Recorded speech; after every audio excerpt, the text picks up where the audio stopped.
Dear listeners, my name is Anthony Clark. And I'm Melanie Clark. And we are the Amazing Clarks. We're both award-winning certified life and love coaches and a husband and wife duo that have been coaching together as a team for 24 years and that have been passionately in love for 34. They call us the Amazing Clarks because we empower people to live amazing lives.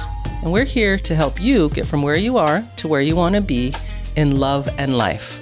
Love the Amazing Clarks is our personal love letter to all of you that love love. That's right. And we love love. Yes, we do. So now that we got that out the way, let's get started. So today, guys, we have another amazing episode for you. Our main topic today, we're going to continue our series that we've been doing on our ebook called How to Stop Being an Irritating Person. 20 Traits that pushes people away and how to fix them. So this ebook we wrote, we're doing a series on it. In the first episode, we covered the first topic. The second episode, the second topic, and now today is the third topic. And today's irritating trait is being a complainer. Ooh. Being a complainer. Oh, yeah, that's a good one. Yeah. So the purpose of this book, guys, is yes, we can go into dating and relationship theories and deep concepts that we usually go into, which are great. But we wanted to kind of switch it up and go straight to the symptoms because we want to give you guys quick wins. So these are things that we found through our coaching and our personal experience that causes conflicts in relationships, that causes conflicts in dating, the reason why people might ghost you in dating or, you might grow apart from your partner. It's because either one or both persons have irritating traits that we don't see. And if you can just identify those irritating traits and fix them right away, then that could have a dramatic impact on your success in all areas of your life, including dating and relationships, but also your work relationships and your relationships with your family members. Now, as we go through these traits, it's not to beat you up or tell you a bad person. It's not to make you run away from them. It's to help you to see that maybe I'm doing this. Am I? Because most of the time, the last person to understand that they're doing something irritating, or that they're irritating people, it's the person that's doing it. It's the person that's irritating. And my name is Anthony Clark, and I've done some irritating shit in my life. And I didn't identify it right away. But I noticed the changes in the way people responded to me. My relationships might have suffered. People didn't want to communicate with me the same, and I didn't understand why until I had to reflect and see it within myself.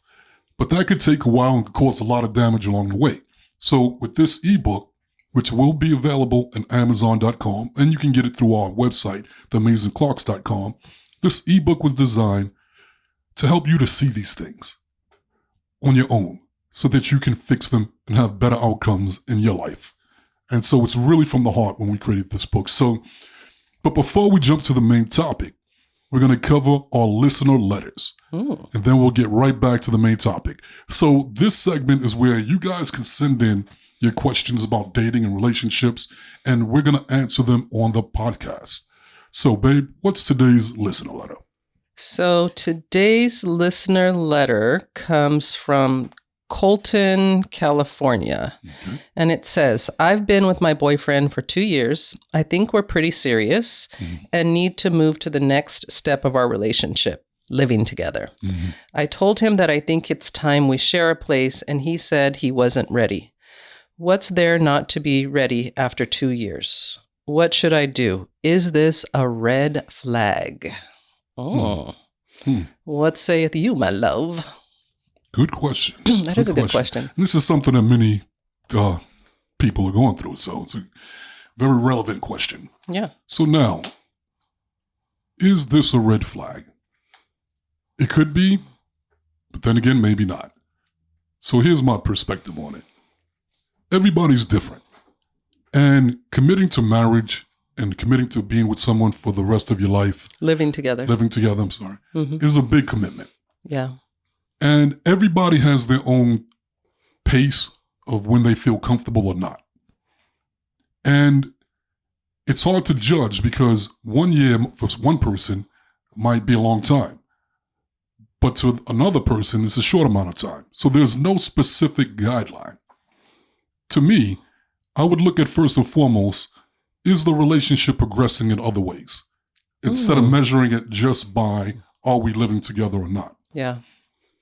Is he fulfilling your needs continuously? Is he showing up for you continuously? Is his commitment to you growing continuously?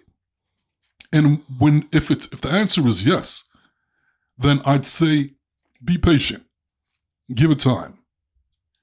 Even though you want it right now, some things are worth waiting for, especially if you're on the right path. And if you're on the right path, the only natural, logical perspective or result would be that he wants it. He wants what you want. But you don't want to make people feel pressured into doing things. You want people to feel like they're doing it because they feel it. It's in their heart. They're motivated. They're inspired. Because that way, when they take that leap, it's real. Mm-hmm.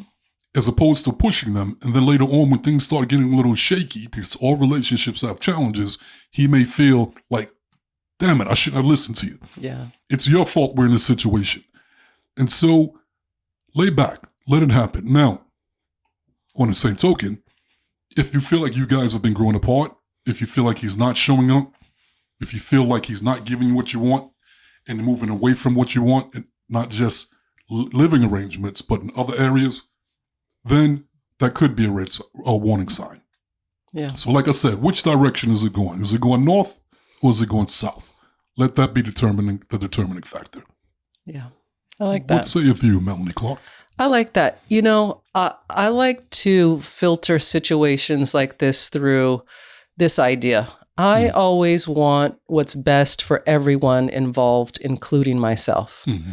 And I think that she's asking this question because she's not getting what she wants in the situation, which is she wants to live with him. Mm-hmm. So I think the good thing about the conversation is he gave her a timeline.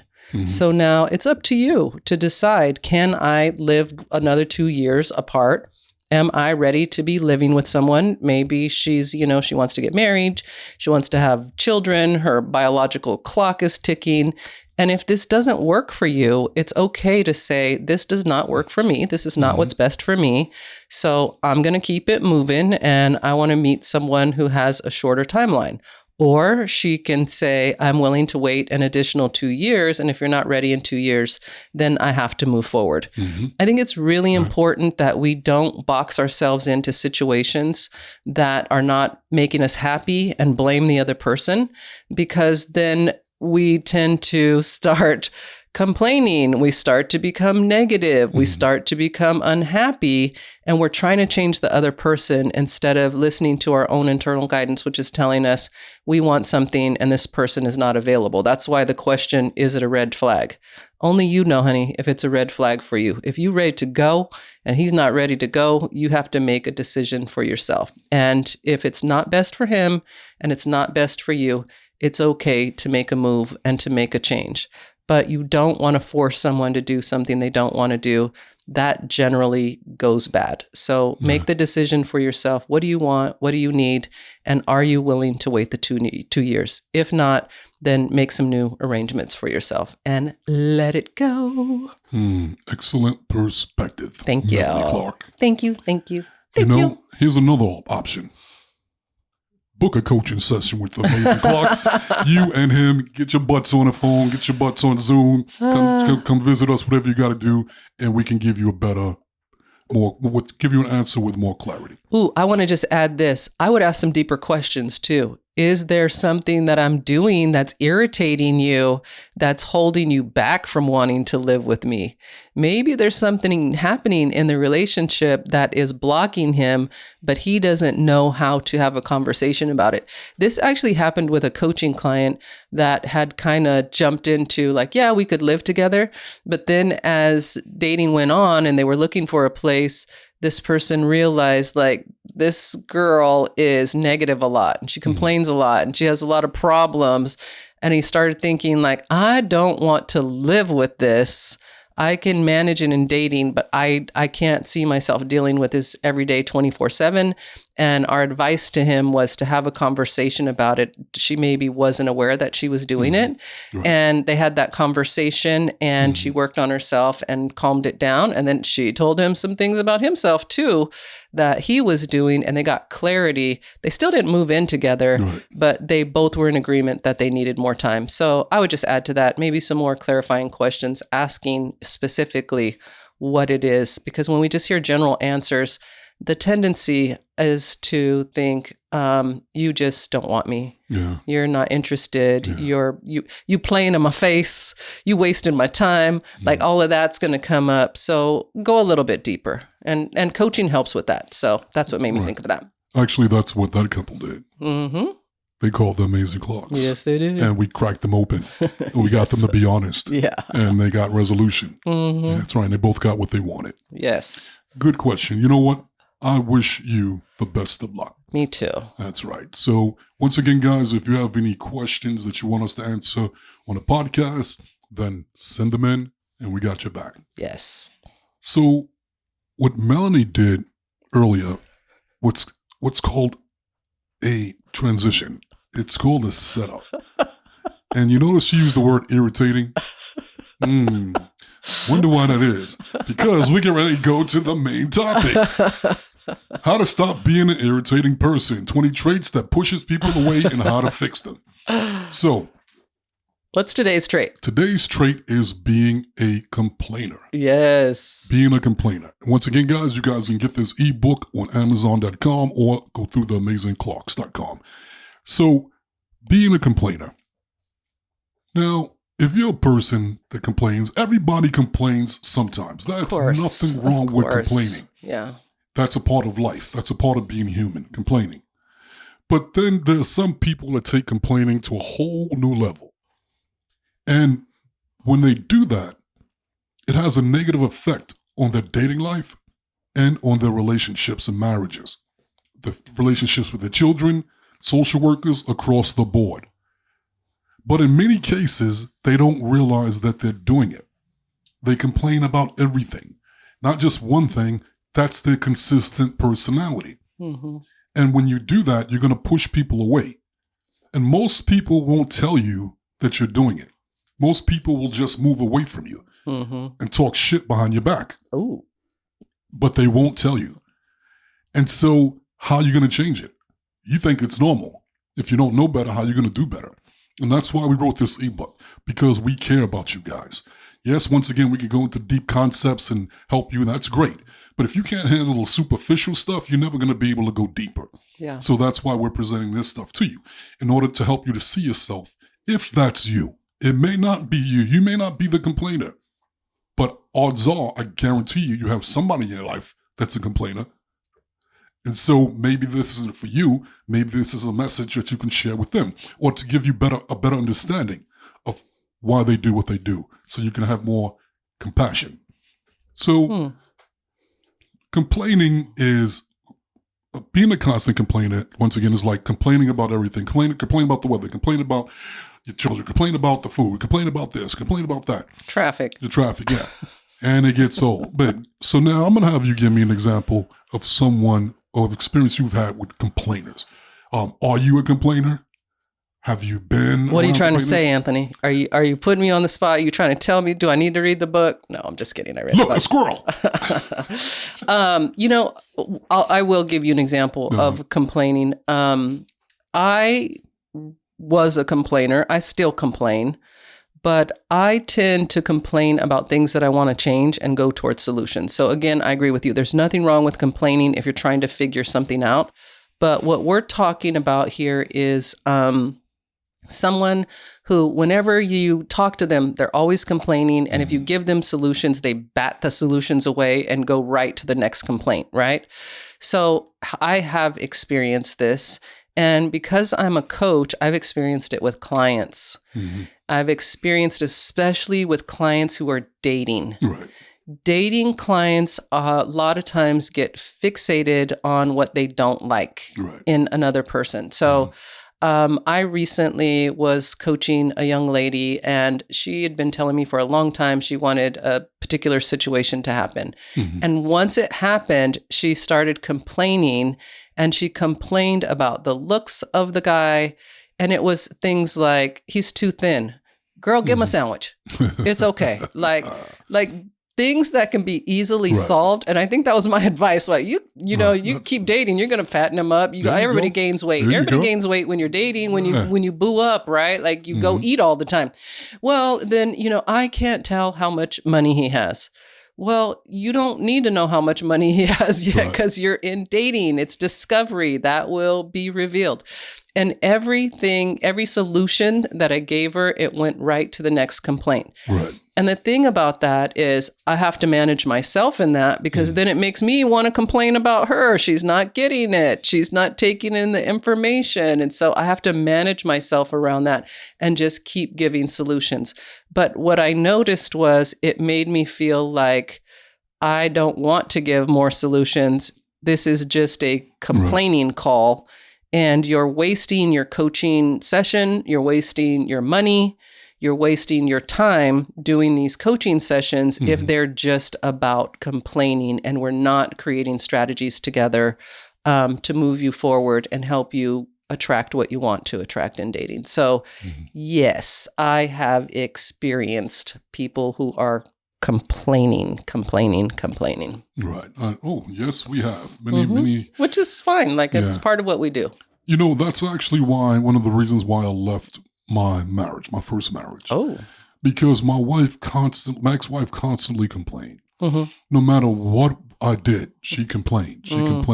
Yeah, that's hard. And, we don't go out enough. We don't go out enough. Okay, come on, let's go out. I don't want to go out tonight because it's this and that. Or we go out. I don't like this restaurant. What restaurant you going to go to? This one. We go to that one. Well, I don't like this. And she always finds something. Hey, let's go on a romantic date. I don't like the weather.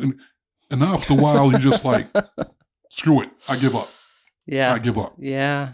And it's like, the people that complain all the time like that, it's like they walk around with this gray cloud around them that's just rain dropping on them all the time. It's just storming.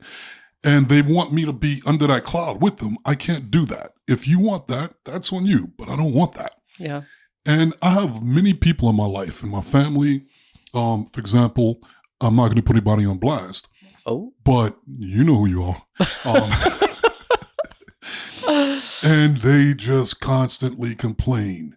And it becomes almost like how they communicate. Yes. Yes, I've definitely seen that. And they that. don't see it like that. It's like a language. Yeah. But when they get around other people, they complain. It is a language that they speak. Me no hablo complaino. I can't do it. I don't do it. So, and what happens as a result, people don't want to be around them. Yeah. You don't want to connect with them. You can't have conversations with them. They find to complain about everything that you talk about. Yeah. And it's depressing. And it's draining your energy. It drains your energy to just... It creates an energy leak. Yeah. You're leaking out energy from your own energy field that you could be using to manifest what you want. And you're constantly sending a message to the universe to bring me more things to complain about. Yeah. And there's something else that comes with complaining. Pain. Oh, yeah. Lots of physical pain. Oh, yeah. Lots of illnesses. Lots of, bad backs, bad knees, bad this, bad that. Because when you complain like that over and over again, the body starts to shut down. Yep. Because it's feeling something's wrong.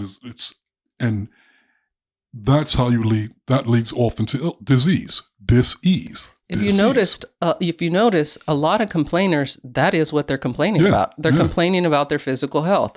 I have this going on. I got to take this pill. I got to go to this doctor. I don't like the doctor. Yeah.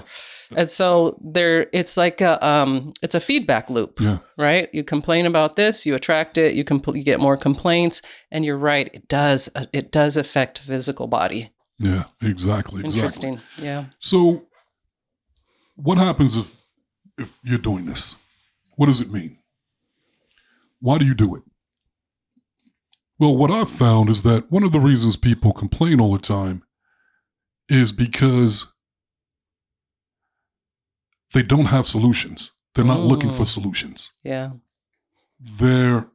Because solutions are either too far for them to reach for. They don't have the awareness to invest the time in creating solutions.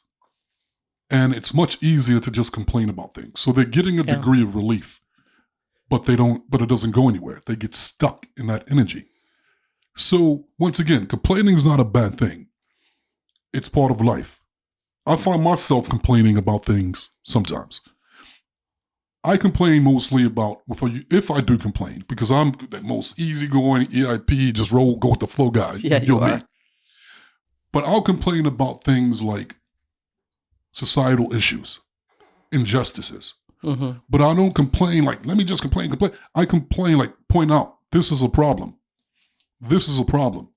Mm-hmm. And then I immediately go to, how can this problem be fixed? What is the solution to this problem? Then I redirect my energy towards the solution, which is called productive. Problem, solution, productive. Problem, solution, productive. Yeah. Otherwise, if you just complain, you're just in a problem. And after a while, you become the problem. Yeah. And nobody likes a problem. Yeah. They're going to move away from you. So, once again, if this is you, it's not a bad thing. You're not a bad person. I know you probably have great intentions and you want the best. Yep. But if you can't see yourself, you can't change it. If you want better relationships, if you want a stronger connection, if you want to feel better, if you want to get more results in your life, then it starts with going, could this be me? Yeah. Is this me? And if you're not sure, ask somebody that you love and trust that can be empathetic and compassionate. Yeah.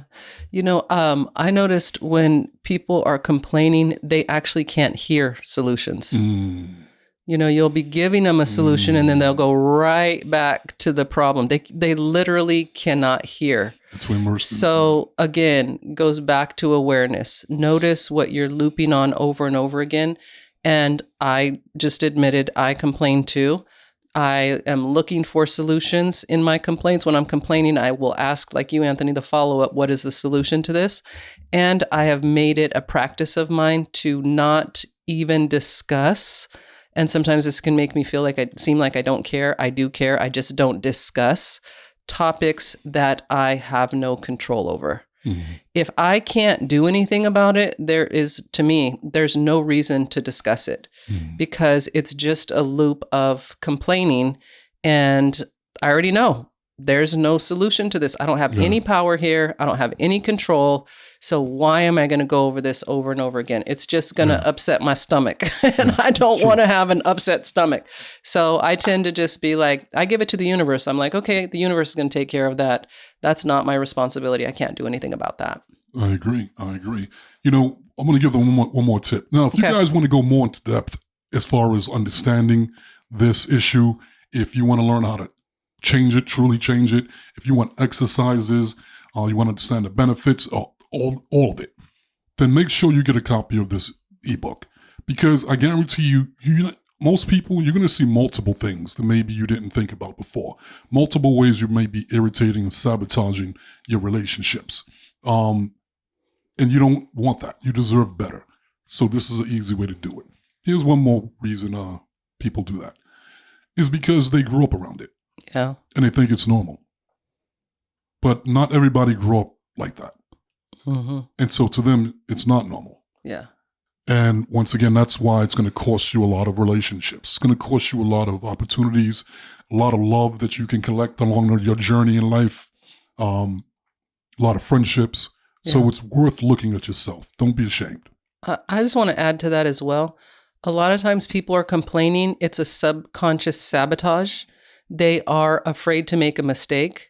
They're afraid to make decisions. So it's easier to just complain about everything than to make a move. Yeah. I see that in dating with the client that I was talking about earlier. She's locked into this box and she doesn't move forward. She doesn't take risks. She's not able to be vulnerable.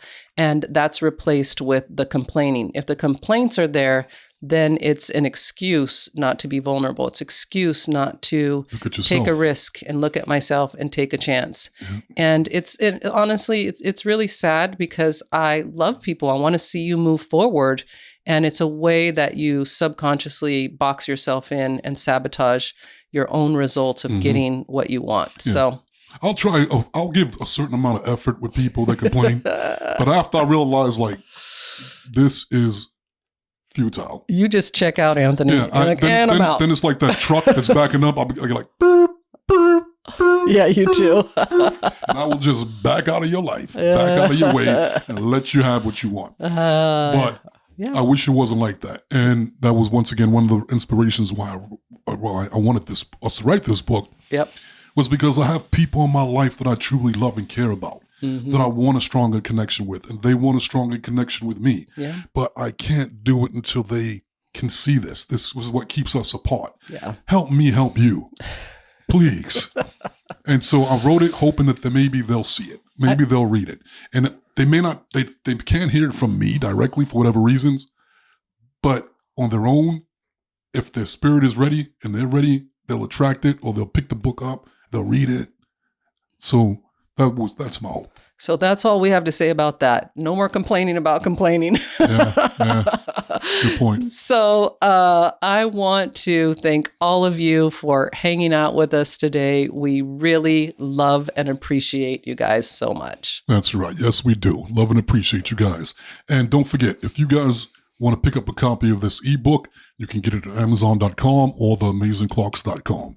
If you guys are interested in becoming a life coach, check out our life coach training and certification course at the Law of Attraction LifeCoachAcademy.com. And if you haven't got a copy of our book that's been out there, #1 Amazon bestseller, Crack the Code, Secrets to Achieving Your Happily Ever After, pick up your copy today at Amazon.com. And last but not least, if you're ready to coach with Anthony and Melanie Clark, you can coach with us by Zoom, by phone, or in person if you're in the Charlotte, North Carolina area. Then reach out to us at theamazingclarks.com. And remember, to go there, you got to grow there. That's right. See you next time. Love the Amazing Clarks.